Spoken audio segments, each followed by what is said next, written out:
Hello, everyone. I'm starting a little early just because this is my first time doing something live.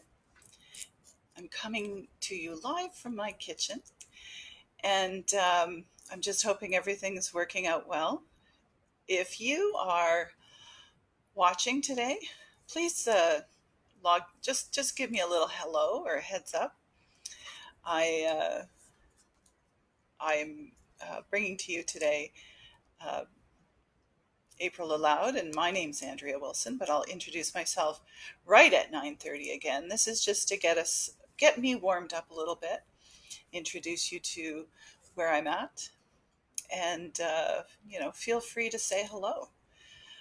Um, it's my first time doing this, so it's a little interesting.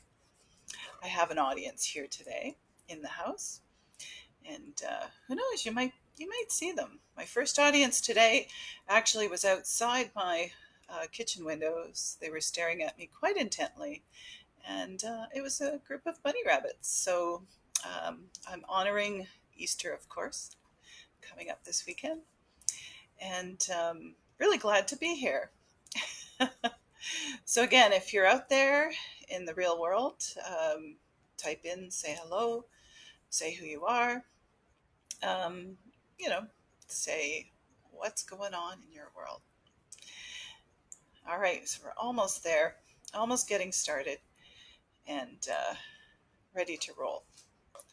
Oh, I have a little friend who wants to join us, but so far, I think that the ears are keeping him a little bit away. You'll hear a little bit of noise in the background. That's just somebody wanting to participate. All right, so welcome, everyone. My name's Andrea Wilson. I'm the curator of the Craigleith Heritage Depot, and I'm here today to bring you April Aloud. I'm pleased to be able to present to you poetry readings from the 19th and 20th century, written by poets who lived here in the Blue Mountains, Ontario, Canada. Now, today I'm going to feature one poet, and I really enjoy her. Her name was Mary Buchanan, and she was born in Scotland. And as a child, she wrote her first poem when she was a teenager. And eventually, she met and married Walter Buchanan, and they decided to immigrate to the beautiful Blue Mountains. They purchased a farm just outside of Ravenna, and Mary is noted, oops, in Eminent Women of Grey County, because of course Blue Mountains is in Grey County. And in this book, it features her. Wonderful picture here of Mary and also of the farm that she was living in. It's called Breezy Brae. So I'm going to read you three of her poems today, but I'm going to tell you a little bit about Mary. Of course, she was a farm wife, but she was also a number of other things. She was a community supporter in many, many ways, and a poet, of course, because we're going to read her poetry. She was also a suffragette and a community builder. I'm going to explain some of those things today. But the first thing I'm going to do is read the first poem I've chosen from her book, Country Breezes from Breezy Brae. Now, this first poem fits really well because it talks a little bit to Mary's experience as farm wife and the things you would do on the farm, and things you would do on the farm, especially in the spring. The things I love about Mary is you really get a sense of who she is, her sense of humor, and her joy of life. So this one's really great because it fits really well to this time of the year, and it's entitled In the Bush in Early Spring. Now remember, this is in the bush, just outside of Ravenna.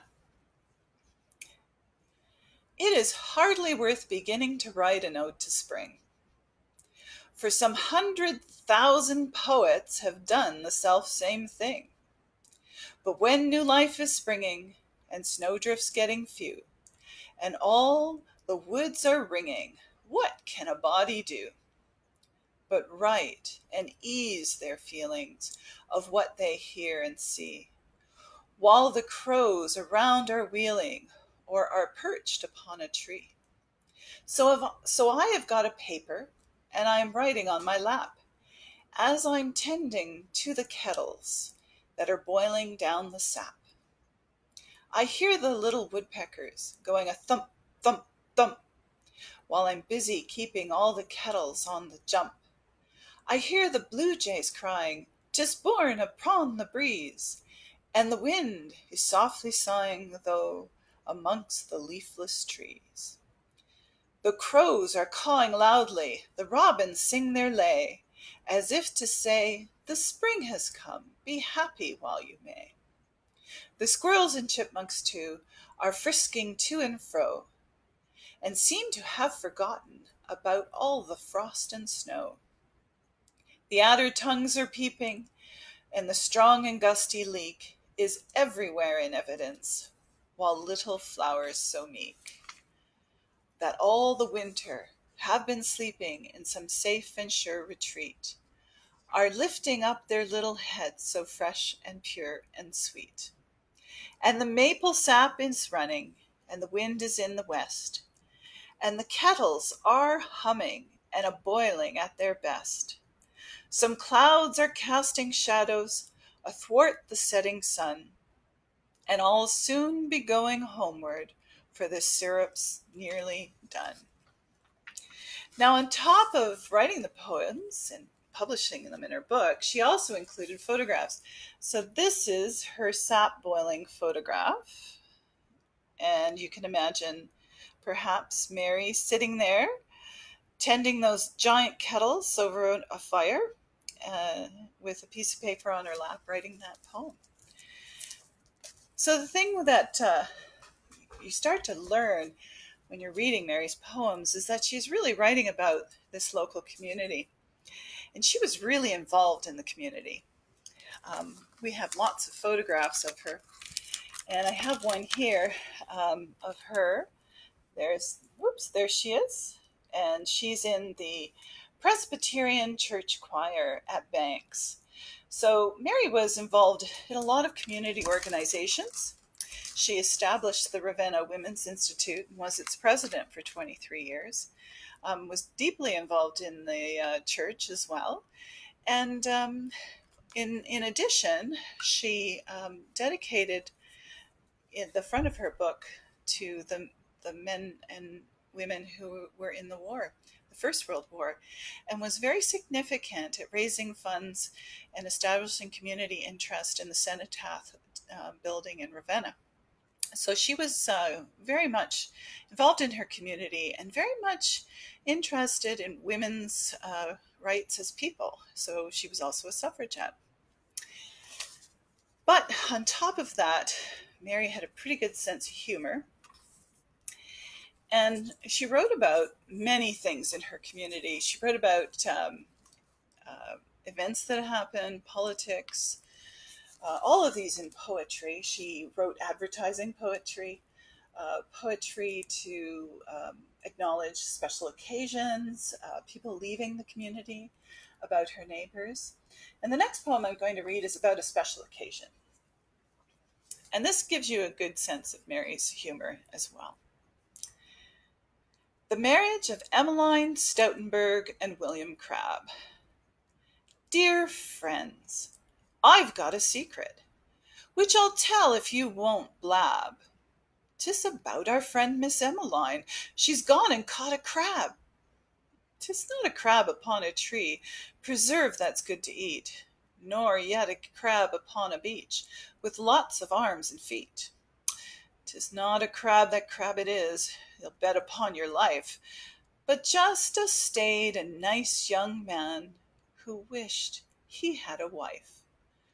He fell headlong in love, you know, and she made a grab, for Emmeline was never slow, and now she's Mrs. Crabbe. So, so Mary wrote poetry about all sorts of really fun things, parties, suppers, teas, all sorts of events and entertainments in our community. And we really are at the museum are thrilled that we can actually have photographs that kind of go along with some of the poetry that she wrote about. Because it was very personal. It relates to people within our community, some of and whose ancestors are still around today. The next poem I'm going to read is about a very important group of people out of Ravenna. In the 19th and 20th century, there were a lot of entertainments that were really popular, and none so more than baseball. Baseball had a long history in our communities.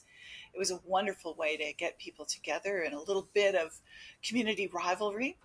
And in 1906, we had a fantastic team out of Ravenna. And here they are, these wonderful young men. The Ravenna team of 1906. And they did really well that year. And so this group of men, she, acknowledged in a poem all to themselves. And it's called The Ravenna Baseball Nine, season of 1906. There's Wilfred Fields, the captain, and catcher for the nine. And as for playing baseball, 'tis exactly his line. He's a first-class player, and I think I scarce need say that he would not be captain if he were not good to play. If he should make a slight mistake or falter in the least, 'tis because his eyes are dazzled by the star that's in the east. There is Burton Carefoot, pitcher, and he's the one that can pitch. He'll send a ball around a curve without the slightest hitch. He rubs the muscles of his arm with juice of Indian root, and uses lots of elbow grease and other things to boot. He very often wanders down to where the Mayflowers grow, and everyone who knows him says that Burton isn't slow. And then there's Thomas Henry, and he is hard to beat. He likes to play at baseball just in his stocking feet. The position that he occupies is on the foremost base, and he can be depended on to be there in his place. 'Tis well that he is married, for if it were not so, the younger fellows round about would have but little show. Then Herbert Con's on second base, and he can keep it well. But of his sterling qualities I hardly like to tell. The girls all admire him, for I hear when he's about and gets after his opponent, he is sure to put him out. He often tends his garden where the pretty roses blow, and folks do say at garden work that herb makes quite a show. And then comes David Lawrence. He's on third base. They seldom try to steal a run when he is in his place. I really cannot tell you all that he is fit to do, but he's a good base runner and is good at catching too. I do not know the time or place, but I think it 'twas in Fields. He caught a pretty girl one day, now whom he keeps and shields. I do not know the time and place, but I think it 'twas in Fields. Bob Armstrong is the shortstop. They say his arm is strong. He's a heavy batter, and it doesn't take him long to settle his adversary. And then, what do you think? He's also good at skating upon the skating rink. He's often out upon the road, intent to win a prize, a vision of fair loveliness who dwells in paradise. Then Frank Bovar is very square, and he plays center field.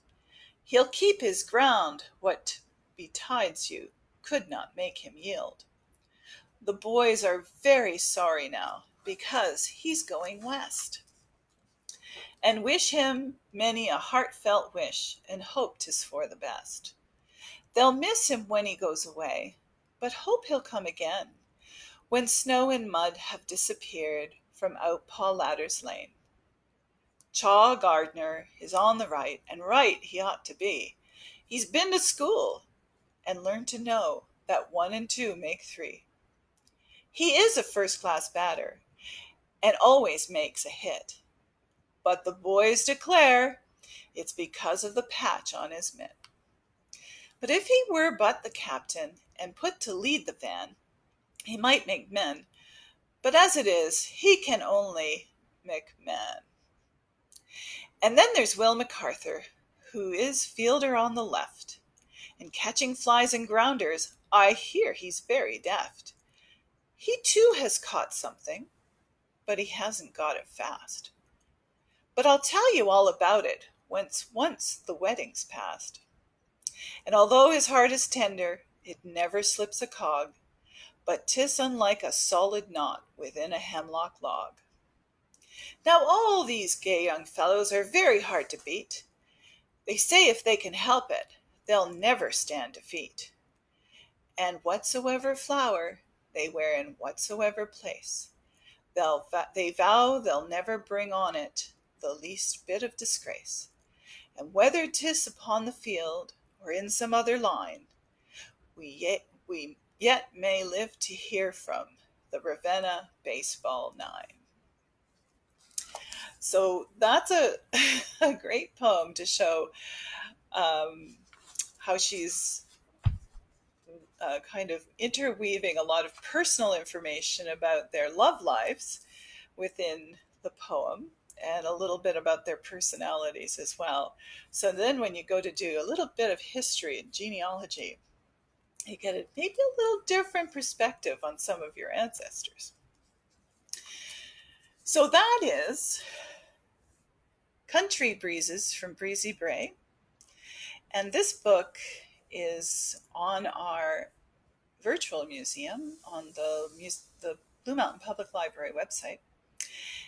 And we have an online exhibit there under a platform called Biblioboard, and you'll find all sorts of literary women there, not just poets, but writers of all types from the 19th and 20th century.